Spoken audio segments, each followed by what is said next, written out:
Hello जय माताजी मित्रों। હવે અત્યાર સુધી આપણે થિયરી ભણ્યા હતા।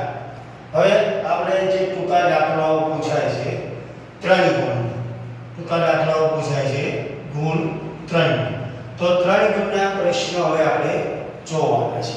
હવે મિત્રો પહેલો આપણો દાખલો છે કે એક ભાગીદારે પેઢીમાંથી દર મહિનાના અંતે એક સરખી રકમનો ઉપાડ કરે છે।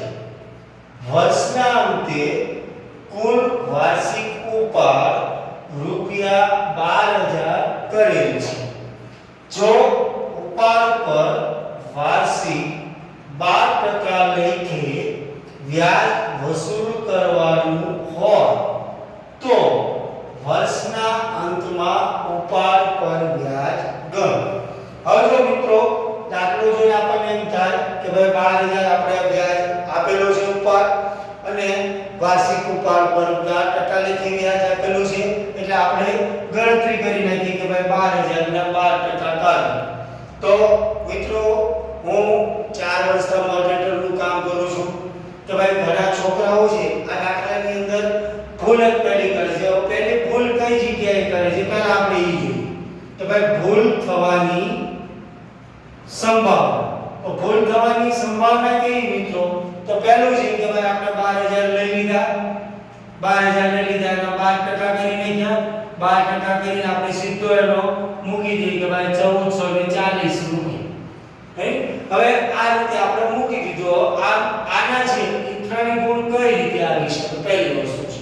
તો અહીંયા આપણે પહેલી ભૂલ થાય છે। તો બીજી ભૂલ એ થાય છે કે આપણે જે હકીકતની અંદર કે ભાઈ દર મહિનાના અંતે અને દર મહિનાની શરૂઆતની અંદર આ બે વસ્તુ આવે છે ખાસ જોજો કે ભાઈ દર મહિનાની શરૂઆત એટલે કે પહેલી તારીખ અને દર માસની અંતિમ તારીખ એટલે કે 31 29 કે જે તારીખ હોય 30 31 જે હોય તે હવે આ બેની અંદર રેશિયો આપણને આપેલો છે કે ભાઈ 78/12 આ દિવસો છે દિવસોની આપણે ગણતરી કરવાની છે અને દર માસના અંતે આપેલું હોય એટલે 66/12 ની આપણે ગણતરી કરવાની છે। હવે આપણને એમ થાય કે ભાઈ 78/12 કઈ રીતે છે 66/12 કઈ રીતે આવે છે? તો મિત્રો કે ભાઈ મહિનાની અંદર આપણે જોઈએ તો મહિનો છે 1 થી 12 સુધીનો આવે છે। હવે 1 થી 12 સુધી મહિનો આવે તો મહિનાની અંદર તમે ગણતરી કરો કે ભાઈ 1 + 2 + 3 4 + 5 + 6 + 7 + 8 + 9 + 10 + 11 અને +12 એટલે આનો સરવાળો કરો એટલે સરવાળો કેટલો આવશે 78 આવશે। અને દર માસને અંતે કરો એટલે એક મહિનો છે એ વયો જાય છે કે ભાઈ 1 2 3 4 + 5 + 6 + 7 + 8 + 9 + 10 + 11 આનો સરવાળો કરો એટલે કેટલો આવશે 66 આવશે। તો આ જે દિવસ આપણને કીધા છે કે ભાઈ દર મહિનાના અંતે અથવા તો દર મહિનાની શરૂઆતની અંદર મોસ્ટ આઈએમપી જેને મોસ્ટ આઈએમપી તરીકે ઓળખી શકાય એટલી જ વસ્તુ આપણે યાદ રાખવાની છે કે ભાઈ દર મહિનાની શરૂઆતની અંદર આપેલા હોય તે 78/12 અને દર મહિનાની અંદર આખરની તારીખે આપેલા હોય તો 66/12 આપણે લેવાના છે। તો મિત્રો તમને અહીંયા ખબર પડી ગઈ છે કે ભાઈ દિવસો આપણે કઈ રીતે ગણતરી કરવાની છે અને દિવસો કઈ રીતે આપણે લેવાના છે। હવે આપણે આગળ જોઈએ દાખલાની અંદર કે ભાઈ દાખલો જે સ્ટેપ બાય સ્ટેપ તમારે કઈ રીતે પૂરો કરવાનો છે। હવે જે આપણે જે કે ભાઈ જે બોર્ડ છે કે ભાઈ જે તમે પેપર દેવા માટે જાઓ છો પછી બોર્ડ છે એ લોકો શિક્ષકોને પેપર ચકાસવા માટે આપે છે અને ચકાસવા માટે આપે તો એની એક બ્લુપ્રિન્ટ આપે છે એ લોકો કે ભાઈ તમારે દાખલાઓ છે દાખલાઓ કઈ રીતે માર્કિંગ કરો। તો પહેલા અહીંયા જોજો કે ભાઈ દાખલાનું માર્કિંગ કઈ રીતે થાય છે। હવે પહેલા આપણને કીધેલું છે કે ભાઈ કુલ વાર્ષિક ઉપાડ. પહેલા જોજો હું અંડરલાઈન કરું છું, વ્યવસ્થિત જોજો કે ભાઈ કુલ વાર્ષિક ઉપાડ કેટલો આપેલો છે તો કે 12000 રૂપિયા આપેલો છે. તો પહેલા આપણે અહીં લખશું કે ભાઈ કુલ વાર્ષિક ઉપાડ રૂપિયા 12000 છે. કેટલો છે આનો? 12000 રૂપિયાનો વાર્ષિક ઉપાડ છે. તો વાર્ષિક ઉપાડ છે તો આપણને અહીંયા શું કીધું છે કે ભાઈ દર મહિનાની અંતે આપણને કીધેલું છે. રેડી?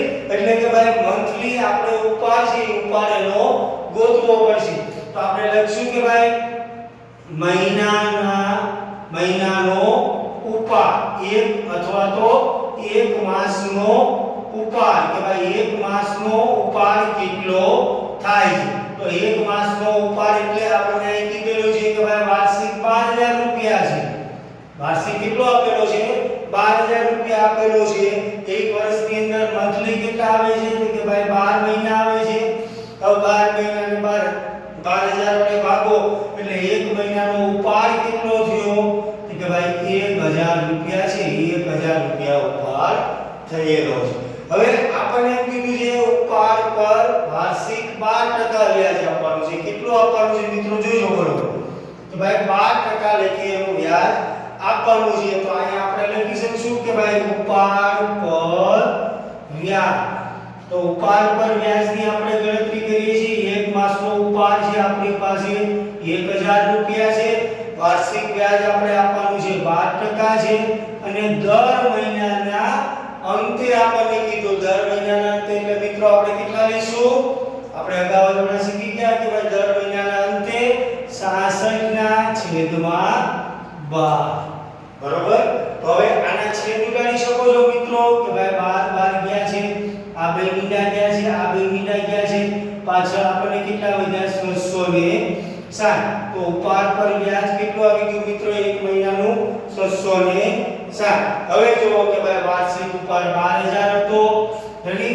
એક માસનો ઉપાડ આપણે 1000 ગોત્યો અને આના ગોત્યા આપણે ઉપાડ પર વ્યાજ 660 કે ભાઈ ઉપાડ પર વ્યાજ.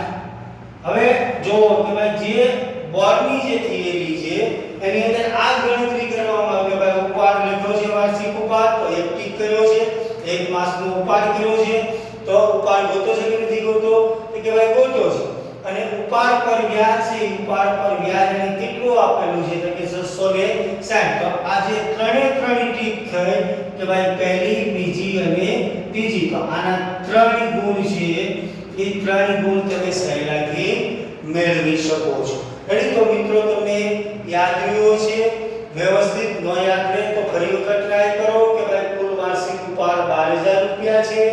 રેડી? તો એક માસનો ઉપાડ આપણે ગોતવાનો છે 1000 રૂપિયા. એની પછી ઉપાડ પર વ્યાજ આપણે આપવાનું છે 612% લેખે દર માસના અંતે. એટલે આ વસ્તુ ખાસ ગૌર કરજો કે ભાઈ દર મહિનાની શરૂઆતની અંદર આપે છે કે દર મહિનાના અંતની અંદર આપે છે. તો વ્યાજની આપણે ગણતરી કરશું તો તમને બરોબર મિત્રો યાદ રહી ગયું છે. જો યાદ ન રહ્યું હોય તો તમને WhatsApp નંબર પણ આપેલો છે સિદ્ધાર્થ સાહેબનો, એની ઉપર કોલ કરો અથવા તો એની ઉપર તમે મૂકી શકો છો અને તમારા પ્રશ્નો છે એ પ્રશ્નોના બધાનો જવાબ મળશે. જય માતાજી.